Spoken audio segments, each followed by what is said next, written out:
Many Christians have experienced the hostility toward our beliefs, but beyond hostility, the attempts to even censor and punish us for our beliefs. And the price of liberty is eternal vigilance, that we must continue to fight for our freedom in order to have it. And even though some may believe that the three branches of government reflect our views, that's not necessarily the case. But let me give you my own experiences. A number of years ago, I was praying in public across the street from an abortion clinic and was sentenced to 6 months in jail for simply praying.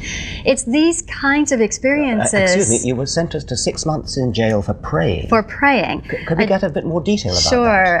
A judge had signed an injunction stating that certain things could not be done within 100 feet of abortion clinics in that city, in Houston. And so 4 of us knelt and prayed across the street from the clinic, and the judge sentenced us to 6 months in jail and a $500 fine. What law was that? It was an injunction, and an injunction is essentially a judge-made law. It only applies to certain people. I was not named on the injunction, and yet the judge found me guilty of it. Thankfully, she was overturned by a higher court. But there are experiences like that throughout the United States where certain people are told and punished for acting out their beliefs. And it's those kinds of cases that make us very sensitive to protecting all of our liberties. I can't help feeling the context must have been. Had that abortion clinic been threatened with firebombing or anything like that? No, it had not.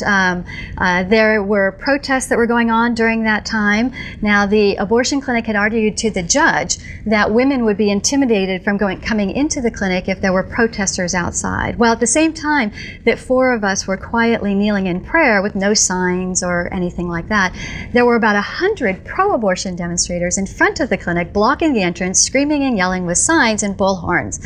But it was those of us who were quietly kneeling in prayer who were sentenced to 6 months in jail. So I think maybe you can understand then why we are so sensitive to wanting to protect our religious freedoms and the ability to act on our consciences, because we do have cases like this where people have been punished for acting on their beliefs. Yes, I can't comment on a particular anecdote like that, of course. O Timothy, keep that which is committed to thy trust, avoiding profane and vain babblings and oppositions of science, falsely so called, which some professing have erred concerning the faith. Don't respect me, I don't want respect.